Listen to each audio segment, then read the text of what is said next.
बिस्मिल्लाहिर्रहमानिर्रहीम। लाखों करोड़ों दुरूदो सलाम मोहम्मद मुस्तफ़ा सल्लल्लाहु अलैहि वसल्लम और आले मोहम्मद पर। मैं हूं उमर दराज गोंदल।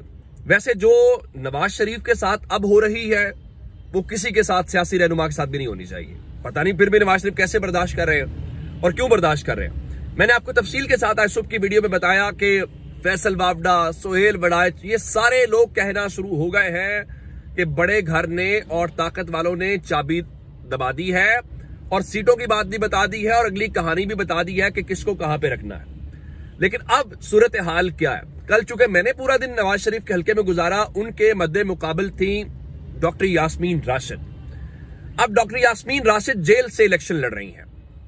आज उनकी पेशी थी और उन्होंने वहां पे सहाफियों के साथ बड़ी गैर रस्मी सी गुफ्तगू की है और बड़ी सादा सी बात की। उन्होंने कहा, जी मरियम नवाज ये कहती हैं कि मेरे वालिद नवाज शरीफ के सीने में बहुत सारे कौमी राज हैं। उन्होंने कहा जहां पे इतने राज हैं उनमें से एक राज सिर्फ ये बता दें कि जो एवन फील्ड के फ्लैट्स हैं वो कहां से आए हैं, या आप दूसरे लफ्जों में ये कह दें कि उसके पैसे कहां से आए हैं। इस एक सवाल का जवाब दे दूं। और डॉक्टर यास्मीन राशिद ने कहा कि मैं आज जेल में हूं, मैं जेल में ना होती, मैं बाहर होती तो मैं वोटर के घर घर में जाती और अब लोगों से इतनी ही दरखास्त करूंगी कि पाकिस्तान तहरीके इंसाफ को वोट दें। और फिर उन्होंने कल की रैली का देखें, डॉक्टर यास्मीन राशिद ने उनके खिलाफ इलेक्शन लड़ा, वोट भी हासिल किए। नवाज शरीफ को अब ताकत वाले भी झंडी करा रहे हैं, उनके मुखालिफिन उनके ऊपर जो बातें कर रहे हैं मेरे ख्याल से उनको भी समझ नहीं आ रही। आज डॉक्टर यास्मीन राशिद ने यही बात की कि देखें नवाज शरीफ जो है वो 500 बंदे लेकर सड़कों के ऊपर ख्वार हो रहा है।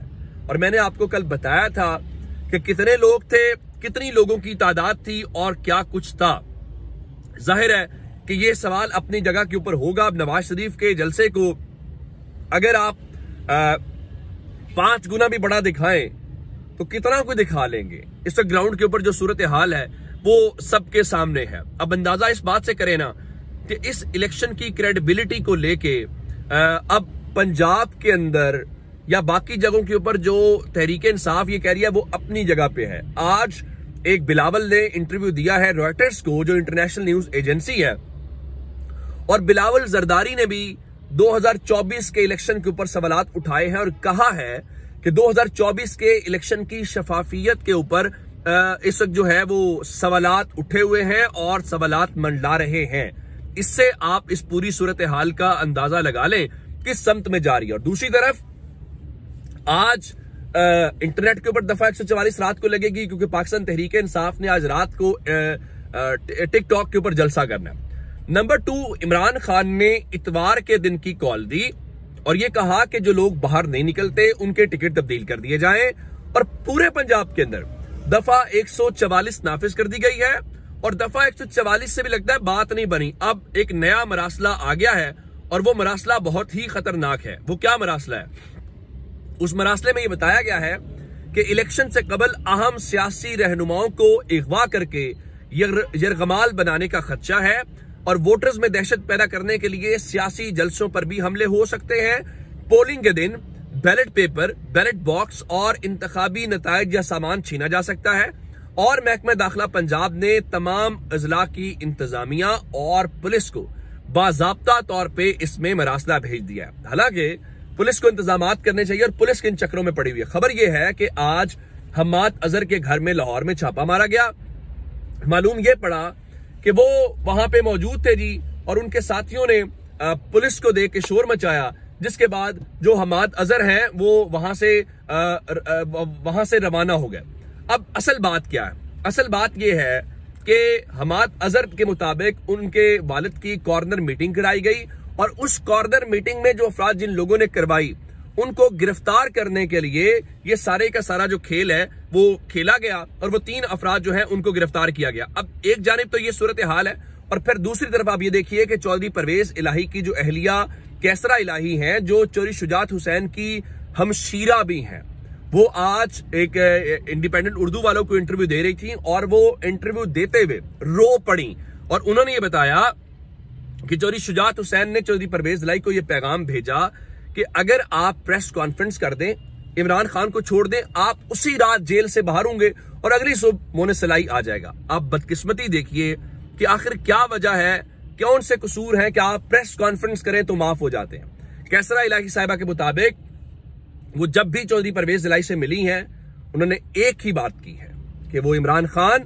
और तहरीक इंसाफ के साथ खड़े हैं और इस चीज की उन्हें सजा दी जा रही है। अब चूंकि चौधरी परवेज इलाही के कागजात नामजदगी जो है वो भी मुस्तरद कर दिए गए, तो मेरी इत्तलात के मुताबिक चौधरी परवेज इलाही ने अपने कागजात नामजदगी मुस्तरद करने के हवाले से आज सुप्रीम कोर्ट ऑफ पाकिस्तान से बाज़ाब्ता रुजू कर लिया है। और इवन आज उनकी अहलिया कैसरा इलाही ये इंटरव्यू देते हुए रो पड़ी कि जेल में उनके साथ क्या सलूक हो रहा है। और उनके मुताबिक सख्त गर्मी में जब वो अटक जेल में थे तो उन्हें डेथ सेल में रखा गया। उनके मुताबिक उन्होंने बताया कि एक रात उनके कान में कीड़ा चला गया और उन्होंने जाहिर है चीखना शुरू कर दिया। तो खुशकिस्मती से 7 वाले सेल के अंदर कोई डॉक्टर था, उस डॉक्टर ने आके निकाला। उनका उस डॉक्टर से जाके पूछ लें, वो डॉक्टर भी आके आपको गवाही देगा। और वो 76 साल की उम्र का है जिसको इस हालत में जो है वो आपने रखा हुआ है। अब जाहिर है जुर्म क्या है, जुर्म सबका यही है कि आप तहरीक इंसाफ से पीछे हट जाएं तो आपके सब गुनाह जो है वो माफ हो जाएंगे, लेकिन होते हुए दिखाई फिलहाल नहीं दे रहे।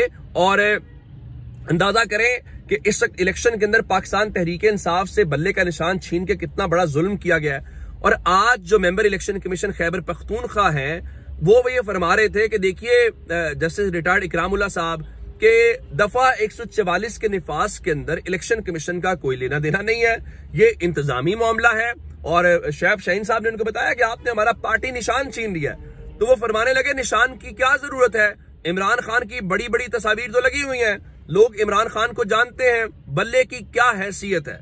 बल्ले की हैसियत नहीं है तो फिर आपको चाहिए था कि आप ऐसा फैसला ना देते। अब अगली खबर सुन लीजिए। अगली खबर यह है कि पाकिस्तान तहरीक इंसाफ जो है उसने जो नया ऐलान किया है, इमरान खान का जो नया ऐलान है, एक तो इतवार के दिन के हवाले से है कि आप लोग बाहर निकले, बाहर नहीं निकलेंगे तो आपकी पार्टी टिकट तब्दील कर दिए जाएंगे। नंबर 2, आज पाकिस्तान तहरीक इंसाफ ने कहा है कि ऐसे तमाम उम्मीदवार जो पाकिस्तान तहरीक इंसाफ का हिस्सा है और उन्हें पार्टी ने टिकट जारी नहीं किया, तो वो पार्टी के टिकट होल्डर्स के हक में फौरी तौर पर इलेक्शन से दस्तबरदार हो जाए। यानी इलेक्शन से अपने कागजात वापस लें, वो तो ले नहीं सकते, तो आप ऐलान करें कि अब आप इलेक्शन नहीं लड़ रहे। और उनके मुताबिक जिन्होंने ऐसा ना किया उनकी पार्टी मेंबरशिप खत्म कर दी जाएगी। जो सेक्रेटरी जनरल उमर अयूब है उन्होंने सूबाई और ज़राई क़यादत को इस सिलसिले में बाकायदा तौर पे जो हिदायत है वो भी जारी कर दी हैं। और जाहिर है आप जब सब खड़े होंगे तो तहरीक इंसाफ का जो वोट बैंक है वो तकसीम होगा और उस वोट बैंक के तकसीम होने से पार्टी को नुकसान होगा। अब अगली खबर सुन लीजिए।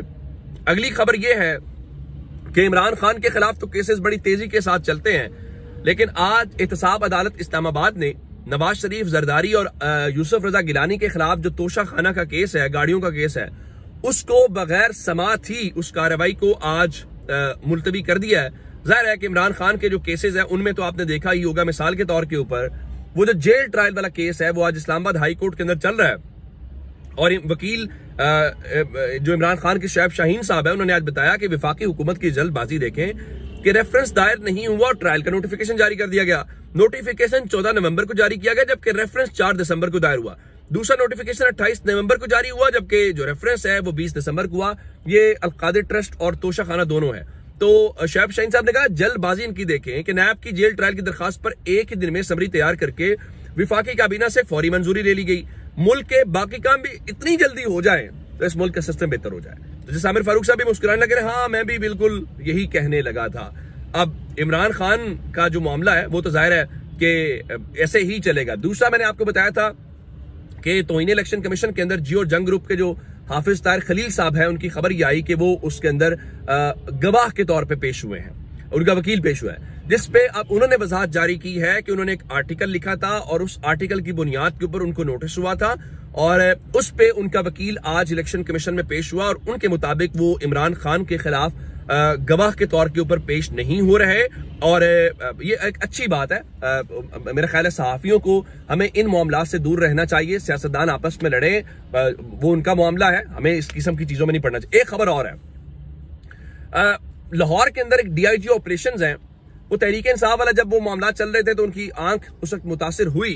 अली नासिर रिजवी साहब, जो पंजाब हुकूमत की फाइनेंस कमेटी है, उसने अली नासिर साहब की आंख के इलाज के लिए कौमी खजाने से 5 करोड़ 31 लाख रुपए की मंजूरी दी है। यानी DIG साहब जो हैं, सरकार के खर्चे के ऊपर अब जाएंगे लंदन और वहां पे उनकी आंख का जो इलाज मुआवजा है वो होगा। DIG साहब और ये जो पूरी टीम इस पंजाब पुलिस की बैठी हुई है, इन्होंने तहरीक इंसाफ के खिलाफ बहुत ही कार्रवाइयां शानदार किस्म की हैं। तो जाहिर है उनको नवाजिशात मिलनी चाहिए, या फिर वो कहेंगे देखिए जी मेरी तो ड्यूटी के दौरान ये नुकसान हुआ है मेरी आंख का, तो जाहिर है ये सरकार की जिम्मेदारी है वो मेरा इलाज करें। बहरहाल ये उनके लिए एक खबर या उनकी मंजूरी हुई है जो आप तक बताना जरूरी था। दूसरा, रिटायर्ड जजेस के खिलाफ एक जो कल बताया था अटॉर्नी जनरल साहब ने कि जब कोई इस्तीफा दे दे या रिटायर हो जाए तो उसके खिलाफ कार्रवाई नहीं हो सकती। तो शहर बानो एक केस था जिसमें 2 रुकनी बेंच, जिसमें जस्टिस मुनीब थे और जस्टिस एजाजुल एहसन थे, उन्होंने इस बारे में फैसला दिया था।